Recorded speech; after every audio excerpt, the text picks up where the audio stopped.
My sister was set to marry a guy who was a complete douchebag.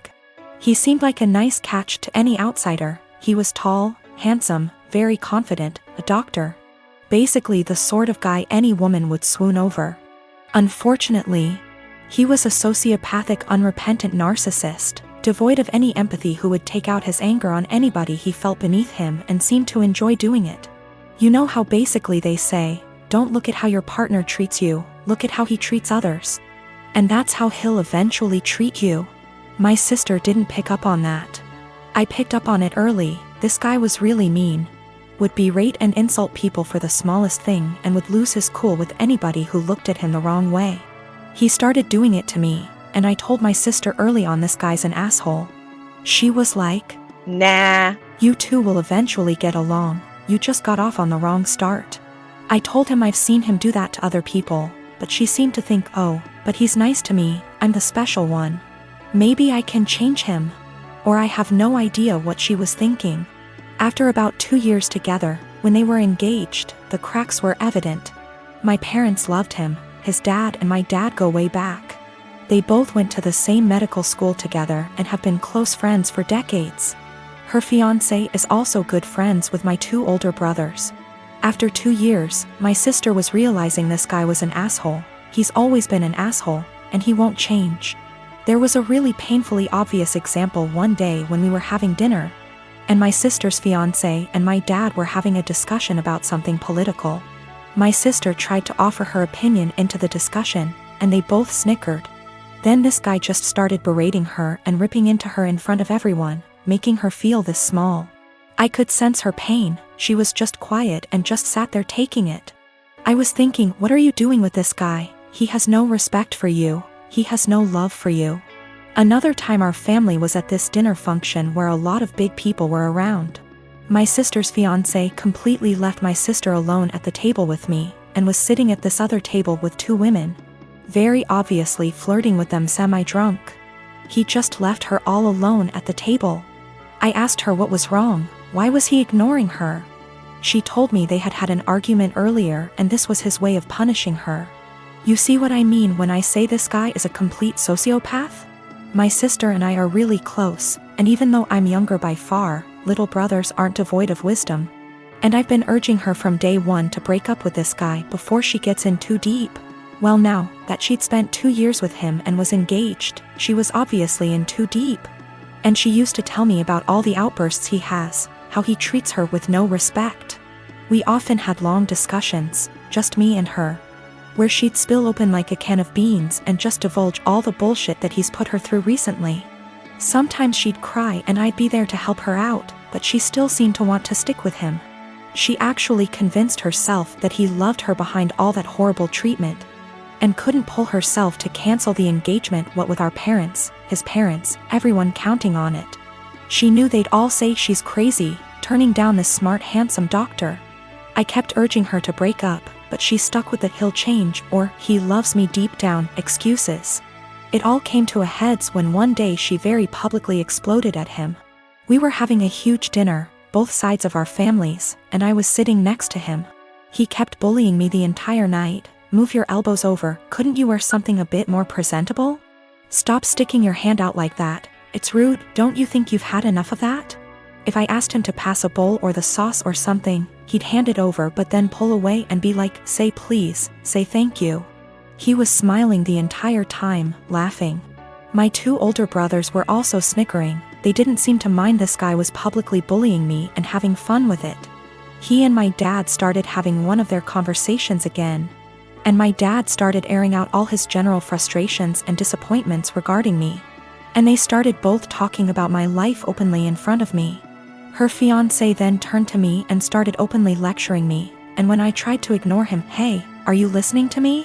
What's the matter with you? Your dad never taught you any respect? My sister just then basically exploded. She was sitting at the other side of the table, guessing she didn't want to be near him, but she was watching what was going on the entire time. My sister just then basically exploded. She was sitting at the other side of the table, guessing she didn't want to be near him, but she was watching what was going on the entire time.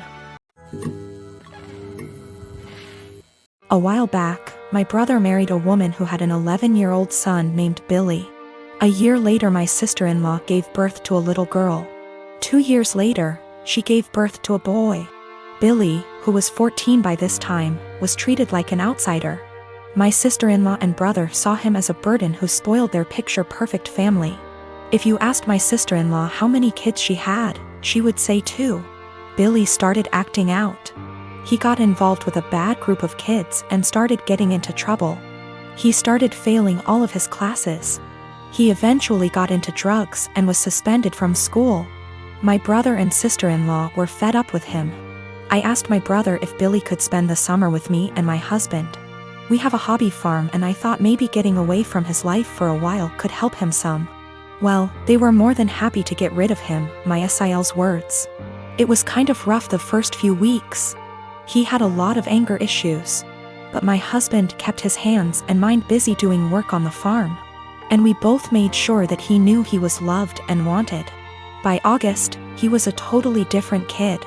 He wanted to keep living with us, but my sister-in-law insisted that he come home. After 2 months, he went back to his old ways due to his parents' indifference. They ended up sending him back to us and he lived with us throughout high school.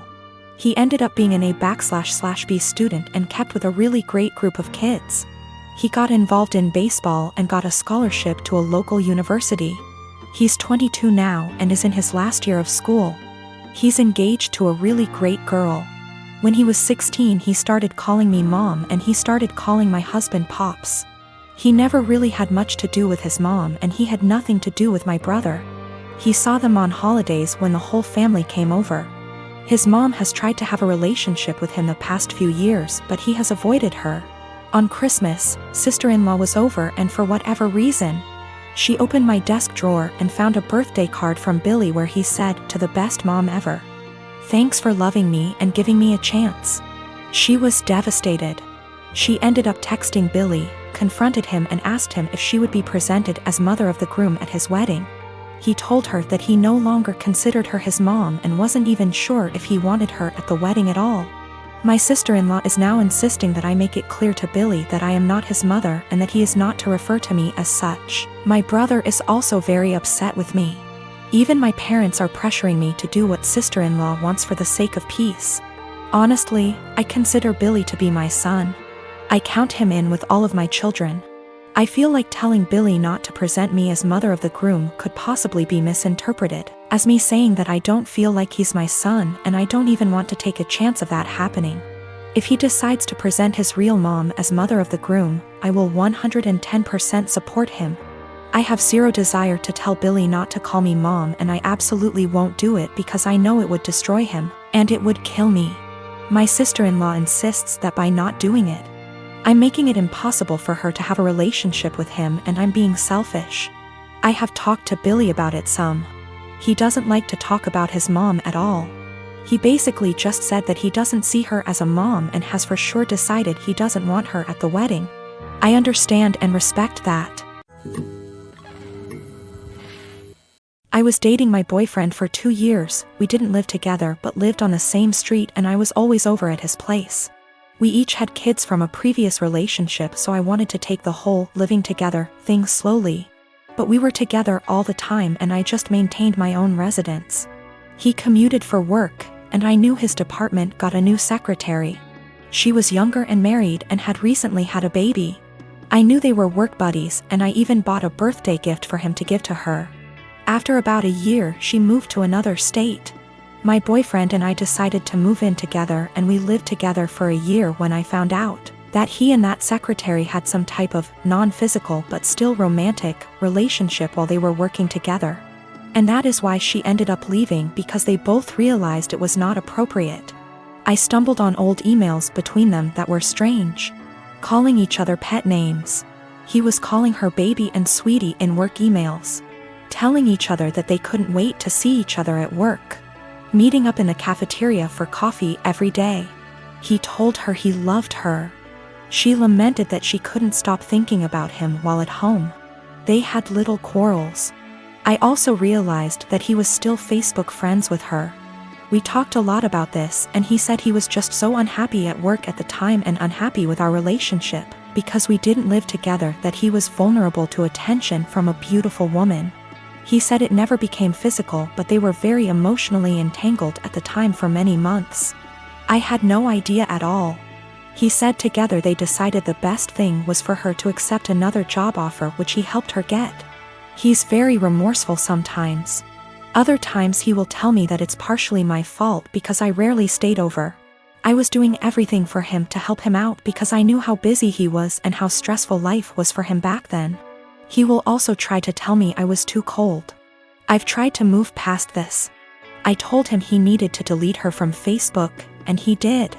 It's been over a year since I found out, but I still feel so much hurt and anger if I think about it, or if something triggers me. Even something as stupid as a movie where the man is hooking up with his secretary. It's been over a year of anger, fighting, hurt and drama. The man I thought I was with is not the guy who would speak to his married secretary like that. Should I just give up? I'm tired of feeling this way. I am a high school math teacher, and we were creating a schedule for next year and divvying up workloads. I noticed I got almost 50% of the test creation and had 2 plannings missing from my schedule next year, for every one for the other 6 women in my department. There are 8 of us. My department head assigned herself nothing as she is managing and needs every prep. But that's another quibble. I am not the newest and in fact have seniority some of these women, but I'm also not the most experienced, so it's not like these are struggling new teachers who need help. So, I asked why it was divided this way. I was told, well, Ms. Millie is pregnant and the rest of us have families. If you have to stay late, it's no big deal. I can go to my principal and deal with it that way. What they've done actually breaks the union contract. But I really was offended by this. I tried to explain my offense, and they literally stared at me gobsmacked. I actually want to know how to discuss this with them. These are all women who I have previously gotten along with and liked. When the last one, Ms. Millie, got pregnant this year, there have been some conflicts. She is in my grade level. And they made me take on some of her work basically because she had some complications. This I did, but I think planning for me to do more is very different than an emergent health issue. As well as some uncomfortable situations for me, having to participate and buy stuff for her baby shower. When I'm not really into those things, but I did so to not cause waves. A lot of people have advised go to the union, go to the principal, and I absolutely will if necessary. I want to be clear, I'm not worried at all that I'll be forced to work this schedule, but these are my colleagues. Many have been working with me 5+ years, and we have lots of meetings and times together, where it's helpful to get along. So I do try to get along, like the baby shower thing, and be a good work friend and colleague. I just want a better way to communicate myself than I had today. I was entirely shocked and very indignant and just found myself unable to express myself well, and I was hoping for ways to approach that someone with their attitude might understand because I can't empathize with it at all. Myself and viewing the other side is how I always try to look at problem solving.